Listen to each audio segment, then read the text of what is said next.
Today, we're digging into the life and career of one of the most uniquely recognizable character actors in television history, Jonathan Harris. And it's a story that's just full of these incredible contrasts. It really is.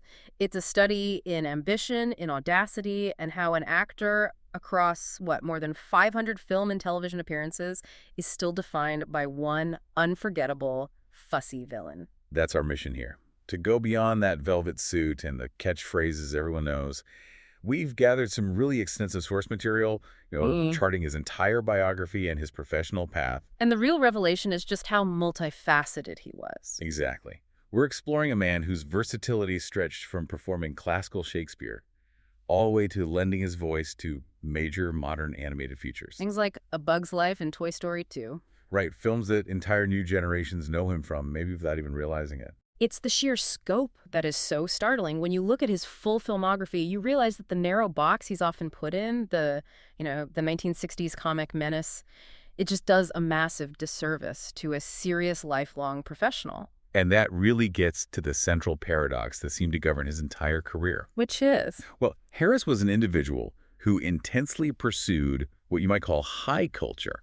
He spent years, actual years, meticulously crafting a refined English accent. Actively distancing himself from his origins, vocally and sort of culturally. Yes, he was a classical stage aspirant. That was the goal. Yet the fame that grants him this cultural immortality, it came from portraying a cowardly, theatrical, often silly comic villain. Dr. Zachary Smith in Lost in Space. The one and only. That role, running from 1965 to 1968, is what sealed his legacy. But what's fascinating is that even before he stepped foot on the Jupiter 2, he had already cultivated this specific type of high-strung, slightly cowardly persona in another big TV role. Exactly. For 6 years, from 1959 to 1965, he was a regular on the television adaptation of The Third Man. He played Bradford Webster, Mm-hmm. and on paper, he was this prudent accountant. On paper, yes. But, as we see in the sources, his portrayal very quickly layered in traits that would go on to define Dr. Smith. The eccentricity, the fussiness. And that tendency toward cowardice whenever things went sideways. These two roles, Webster and Smith, they really bracketed the best part of 2 decades of his working life and showcased just how skilled he was with that particular character type. Okay, so let's unpack this enormous journey. And we have to start with the foundation, which is, I think, surprising for many. The early life of Jonathan Daniel Karasuchin. It is surprising. We often think of famous actors as coming from places that, cultivate art, but his origins were rooted in just hard work and necessity. The origins are absolutely essential to understanding the man's discipline, his ambition. No question. Jonathan Daniel Karasuchin was born on November 6, 1914, in the Bronx, New York City. His parents, Jenny and Sam, were Russian Jewish immigrants, and their life was, it was a struggle for economic survival. And when you look at the details of that struggle from the sources, it makes his later pursuit of theatrical refinement seem like this powerful act of escape. It was an incredible driving force. His father worked in Manhattan's garment district. A tough job, not a lot of money, often tenuous income. And the family lived in a 6-story tenement building. Yes, and the source material paints a very clear picture of their financial desperation. To supplement the income, his mother took in boarders. Which meant the family's living space was just continually compromised? Compromised is one way to put it. I mean, living space wasn't just tight. He sometimes lost his own bed to a paying boarder. Right. I read that he was sometimes forced to sleep on the dining room chairs. Precisely. Just imagine a childhood where your own comfort, your privacy, are constantly being sacrificed for economic necessity. It's an environment that, it's devoid of typical childhood luxuries. It must have fostered this incredibly intense early work ethic. It did. By the time he was 12, he wasn't playing after school. He was already clocking hours. As a stock boy in a pharmacy, of all things. The stock boy. And that combination of early labor and financial strain, it usually defines a very pragmatic path in life. You'd expect him to follow that path. But alongside that, there was this quiet, internal, cultural awakening happening that set him on a collision course with that very pragmatism. Yes. And the source of that internal cultural life is interesting because it wasn't bought. They couldn't afford it. It was his father. His father, despite all the financial difficulties, was committed to expanding his children's horizons. He specifically exposed young Jonathan to Yiddish theater and to opera, Things they could listen to on the radio. In their humble dining room, yes. And Jonathan described himself as being completely enthralled by this exposure to theater. And that small window into a different world seems to have sparked this immediate, almost desperate desire for a dramatic transformation. Starting with his voice. This is where he began to actively construct the persona that he wanted to be. This is such a critical detail in his biography. He didn't just dislike his accent, he actively detested his native Bronx accent. He did. To him, it represented the poverty, the background, that he was absolutely determined to leave behind. So he didn't just soften it. He meticulously, consciously replaced But it an English accent. with a very specific mid-Atlantic English accent. How exactly did he even manage that? I mean, that sounds like an enormous, disciplined effort of self-engineering. It was years of dedicated conscious effort. The source material explains that he achieved this transformation by consistently attending an arts theater during his high school years. Specifically to watch British B-movies. Exactly. These films, often low-budget imports, provided him with constant immersive audio material. He wasn't just passively watching them. He was studying. He was absorbing the intonations, the vowels, the cadence. He would practice until that cultivated English accent became completely second nature to him. That is just an astonishing level of discipline for a teenager working as a stock boy. It speaks to a deep, intellectual aspiration. It's like he was inventing a new background for himself. Absolutely. And his other intellectual pursuits reinforced this. During this same period, his interests were things like archaeology, Latin, romantic poetry, And Shakespeare, of course. and Shakespeare. He was creating a complete internal world that was the diametric opposite of the six-story tenement he lived in. He saw himself as a classical, cultured artist, and every single choice he made was designed to build that persona, brick by refined cultural brick.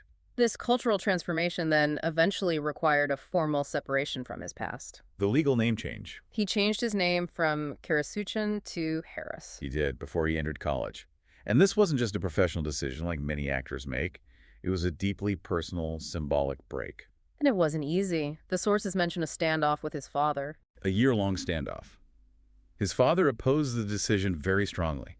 The fact that Harris proceeded anyway just underscores the depth of his commitment to this new identity he was building. And so this newly chosen identity, dedicated to the stage, then leads him to an academic pursuit that is, well, it's bafflingly pragmatic. It seems to come out of nowhere. Given his passion for Shakespeare, why study pharmacology? He earned a degree in pharmacology from Fordham University, graduating in 1936. And if you are looking for the antithesis of the ephemeral, unpredictable world of theater, You find it in pharmacy? rigorous, technical, stable. This wasn't a half-hearted attempt at a backup plan. This is the ultimate, highly technical plan B. It shows us that beneath the flamboyant performer, there was an extremely meticulous, disciplined, and cautious mind at work. He had a safety net woven from scientific rigor, completely contrary to his artistic desires. And throughout this entire period of transformation and education, he was also building a remarkably stable personal life. He married his high school sweetheart, Gertrude Bregman, in 1938. And the endurance of that relationship is profoundly noteworthy in Hollywood. They remained married for more than 60 years, until his death in 2002. It provided this silent, stable anchor for a life that was about to become extremely theatrical and high stakes. They had one child, Richard, born in 1942. A very stable foundation. So we have this man, a Fordham-educated pharmacist with a stable family life, who, at age 24, decides that stability has to take a back seat. He pivots, fully back to his first love. Acting. And this pivot was marked by immediate, bold audacity. In 1939, he takes the dramatic step of using a fake resume. A completely fake resume, yes, to secure an audition for a repertory company at the Mill Pond Playhouse on Long Island. He didn't wait for the perfect moment. He manufactured the perfect opportunity. That's a great way to put it. A fake resume that's classic old-school showmanship. It was a bluff, but it clearly paid off with rapid, intense training. It did. The director, a man named Richard Brooks, hired him. And this was not a soft start. The company performed 26 plays over that summer of 1940. 26 plays in one summer. Think about that workload. An entire season of intense professional training, learning dozens of roles, mastering rapid character shifts, all done on the fly, often with minimal rehearsal. This was the crucible that forged his technical acting mastery. And his commitment to vocal specificity, to the voice he had worked so hard on in those B-movie theaters, was immediately evident as he moved to Broadway. Exactly. In 1942, he secured the leading role of a Polish officer in the Broadway production, The Heart of a City. And he didn't just play the role, He adopted a convincing Polish accent for the part. showcasing his absolute dedication to vocal characterization. The voice was his primary tool. And shortly thereafter, he was working with some truly elite talent, which reinforced his reputation as a serious theatrical actor. In 1946, he starred in Air, A Flag is Born. It was a play that dealt with themes surrounding the establishment of Israel, and the cast was prestigious. It included Quentin Reynolds and a young, dynamic emerging actor, Marlon Brando.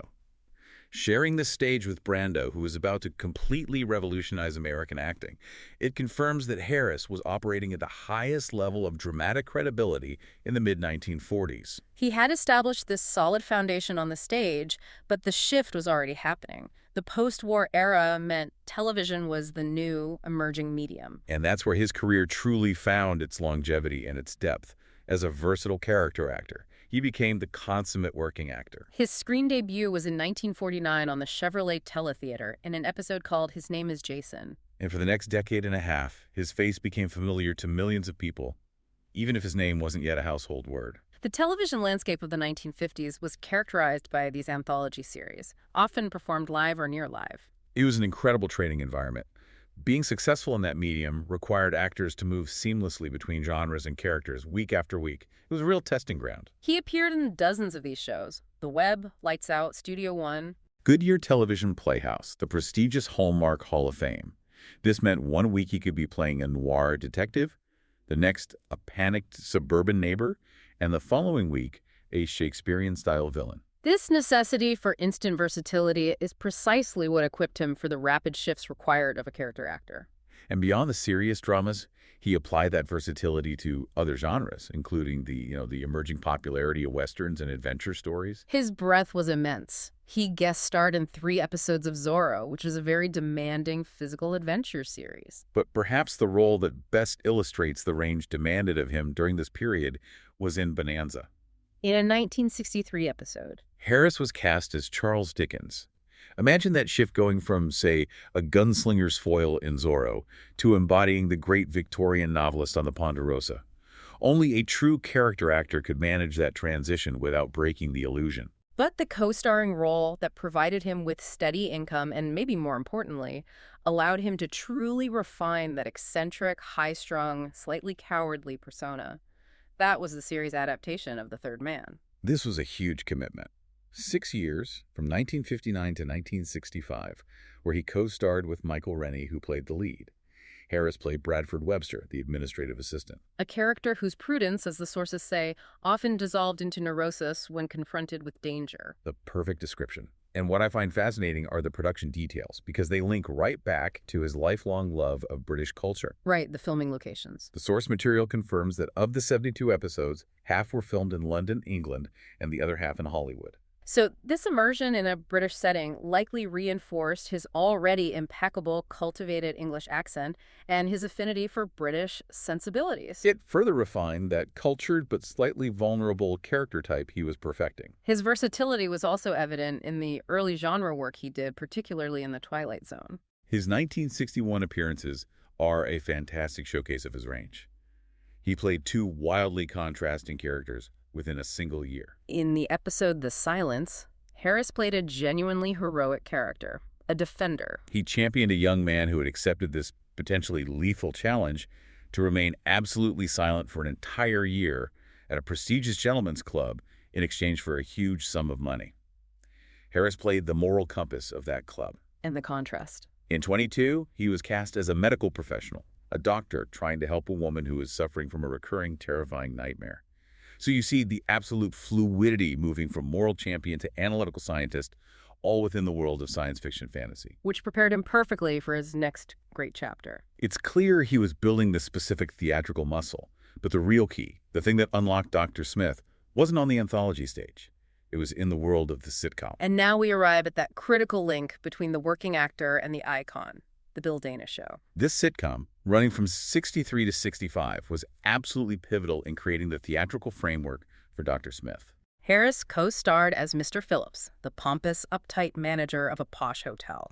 And his comic opposition was the main character, Jose Jimenez, the bumbling bellhop, played by Bill Dana. This sounds like the perfect laboratory for developing the specific comedic timing and that exaggerated fussiness he needed. It was. Mr. Phillips was defined by his frustration and his consistent theatrical opposition to the lovable buffoonery of Jimenez. That dynamic, the refined authority figure constantly thwarted by incompetence, that was Harris's bread and butter. And crucially, the cast included another actor who would become a huge star. Don Adams. He was in the cast as an inept house detective. And Adams's distinctive mannerisms, several of his verbal tics from that character, were famously carried directly over when he was later cast as the lead in Get Smart. So the show was a sort of incubator for these iconic comedic personas. A very influential one. And the source material confirms that many of Harris's own specific catchphrases and mannerisms from Mr. Phillips, most famously that iconic exclamation, "Oh, the pain," were directly transplanted into his next role. As Dr. Zachary Smith. He wasn't inventing a new character from scratch. He was amplifying a proven comedic persona that he had already spent years refining. So by the time he joins Lost in Space, he is not just an actor. He's a fully packaged comedic asset ready to deploy the voice, the timing, and the specific eccentricities he had mastered. He brought a fully formed comedic style into what was, at least initially, conceived as a relatively straight science fiction drama. And this is why his impact was so immediate and so transformative. And we have to remember, the character of Dr. Smith was not part of the original concept. Not at all. Let's focus now on Dr. Zachary Smith, the creative autonomy Harris gained, and how he turned what could have been a footnote into a true cultural phenomenon. Okay, so Harris was hired as the enemy agent, Dr. Smith, over two other contenders. And what is crucial to grasp is that neither Dr. Smith nor the robot were included in the original 1965 pilot episode that was shown to CBS. A series was already in motion, designed as a straight survival story. Exactly. Then the production team decided they needed a human villain and a gadget to create more jeopardy. And Harris immediately signaled his serious intent and his negotiating prowess with a highly unusual contract demand. This detail speaks volumes about his ambition and how he viewed his own status. Despite the show already having its contracted lead stars and co-stars, he secured special guest star billing on every single episode. In the hierarchy of 1960s network television, this was a huge contractual victory. It meant he was never just a supporting player. He was always presented as a figure of unique importance. The show's child star, Bill Mumy, has given a lot of insight over the years into the original intention for the character. He has. And Mumy confirmed that the character was initially written to be a purely dark, straight-ahead villain, an enemy agent whose sabotage doomed the family. And the plan was likely to kill the character off after a few episodes. That's what Mumy understood. Once the central plot device being lost was established, the villain's purpose was served. And Harris played the character as written initially, but his theatrical instincts very quickly suggested a different path. So how did that transformation from this dark, short-lived villain to the comic menace we all know, how did that begin? Midway through the first season, Harris recognized that simply playing a cold, calculating villain was a waste of his considerable comedic talents, the talents he had just perfected on the Bill Dana show. So he took this massive creative initiative. He started rewriting his own dialogue to inject elements of fear, fussiness, and high camp comedy. That is a tremendous risk for any actor, especially on a major network show produced by a powerful creator like Irwin Allen. It was a huge act of creative autonomy. But the risk paid off because the audience immediately responded to the humor. And Irwin Allen saw that. He did. Recognizing the shift in dynamic and the rising popularity of Harris, Allen approved the changes. The source material highlights that Harris was effectively given carte blanche as a writer for his own character. And that freedom allowed him to dramatically pivot the tone of the whole show. He fundamentally reshaped the show around his comedic strengths. He didn't just become a lead character. He shifted the focus from survival drama to Dr. Smith's ongoing theatrical misadventures and constant complaints. And the primary vehicle for that transformation, the thing that truly catapulted him into the comedic stratosphere, was his interaction with the robot. Specifically, his genius for alliterative insults. You bubble-headed booby. The insults were what cemented his character in the pop culture consciousness. They weren't just funny, they were structurally unique.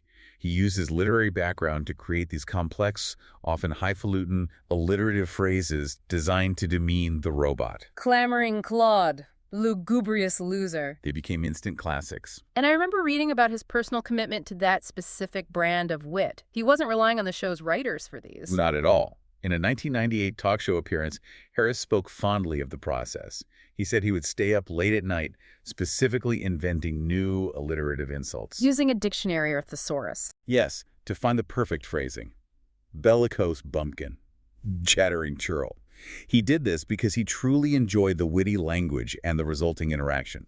It shows that the art, even the campy art, was meticulously crafted. It wasn't just the dialogue, though. It was a complete physical transformation. And Bill Mummy's detailed account confirms that Harris single-handedly developed that entire cowardly persona.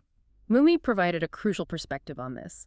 He noted that Harris, truly, single-handedly, invented the Dr. Zachary Smith we remember, the absolute theatrical coward. The iconic image of Smith cowering behind the little boy, Will Robinson. That was a physical choice Harris developed. A dynamic that was both hilarious and strangely endearing. The grown man relying on a preteen for protection. And that gave rise to the signature theatrical lines, combining his sitcom experience with a new sci-fi setting. Mummy recalled the specific lines that crystallized the character. He did. He said, "Oh, the pain. Save me, William." That's all him. Harris had merged the anxiety of Mr. Phillips with the fear of space travel and the rhetorical flourishes of the stage.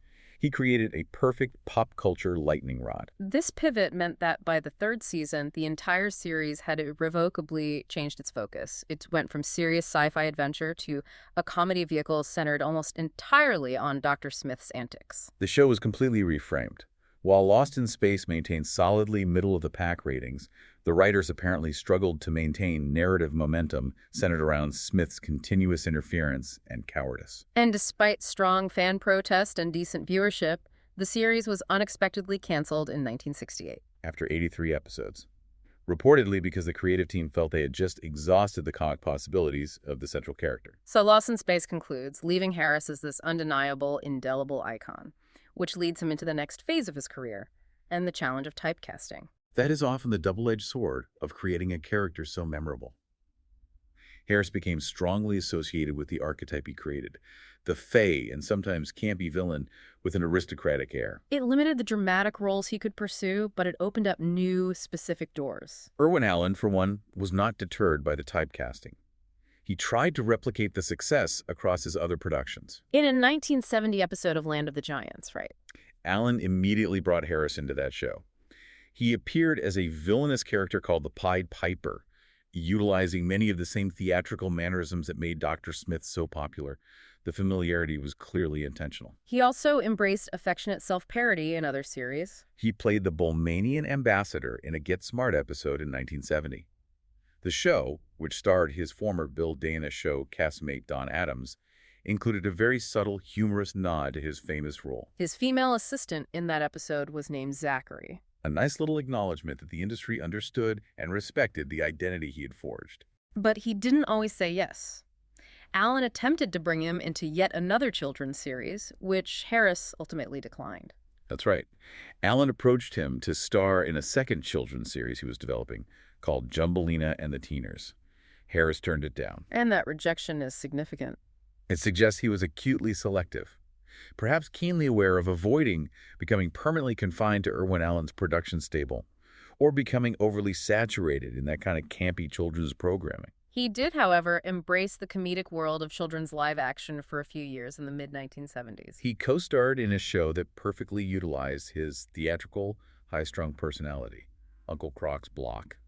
He played Basil Bitterbottom, the beleaguered director opposite Charles Nelson Riley, who played the host, Uncle Croc. They were portrayed as two malcontents forced to produce a children's television show, providing ample opportunity for Harris's signature theatrical frustration.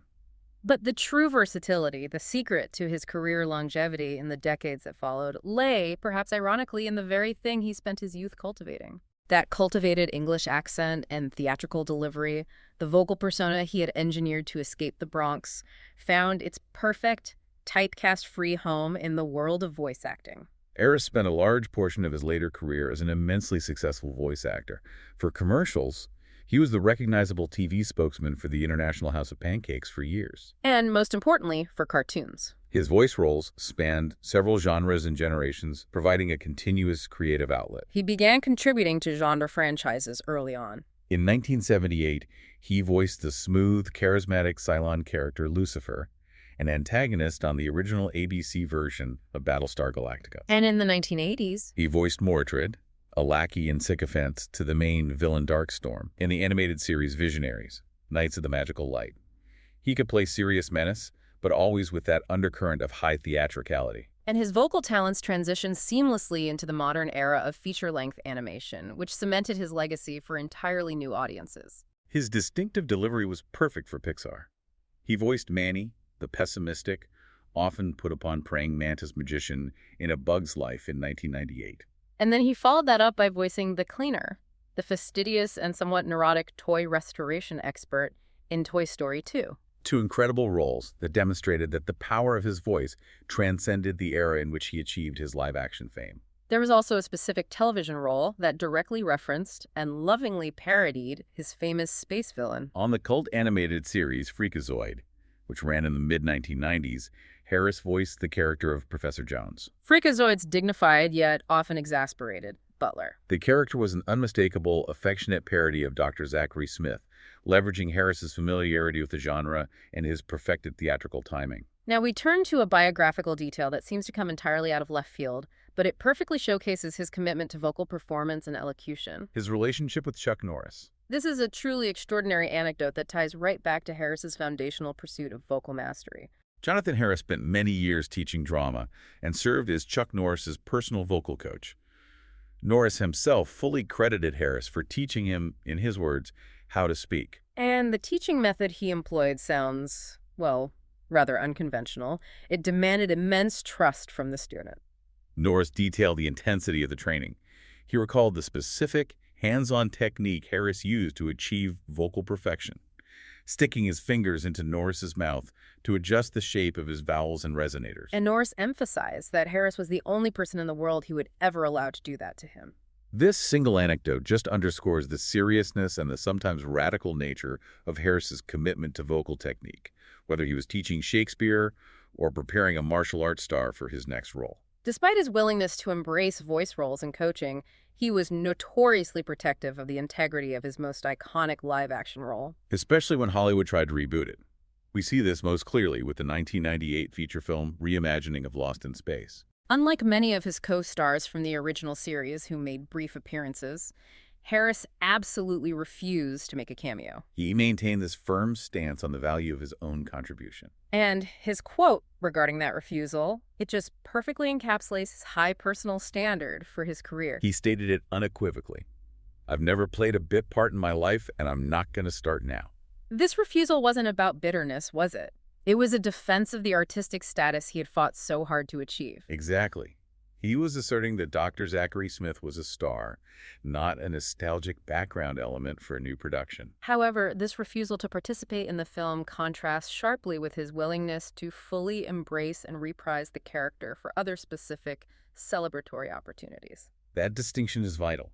He enjoyed the character. He reprised the role in the one-hour television special Lost in Space Forever.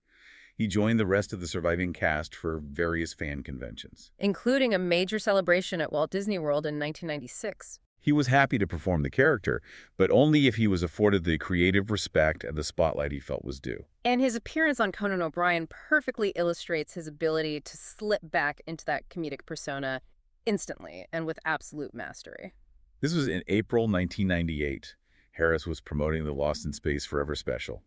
During his appearance, Conan introduced one of his recurring ridiculous characters, Pimpbot 5000. And Harris immediately went into full Dr. Smith character mode. He used his signature alliterative style to insult Pimpbot with his incredible theatrical flair. And the host's reaction to being insulted by Dr. Smith was just pure, genuine fan delight. Conan O'Brien confessed to Harris that the entire reason he had brought him on the show was just for that moment, to hear Dr. Smith insult Pimpbot 5000. Cohen said that the moment had truly made his day. It just confirms that even in his 80s, Harris had total immediate command over that iconic humorous identity. And that character's enduring power was recognized by subsequent generations of comedians. As the years drew to a close, there was still enthusiasm for a final reunion project that would have involved the entire surviving cast. In late 2002, production was underway for an NBC two-hour film called Lost in Space: The Journey Home.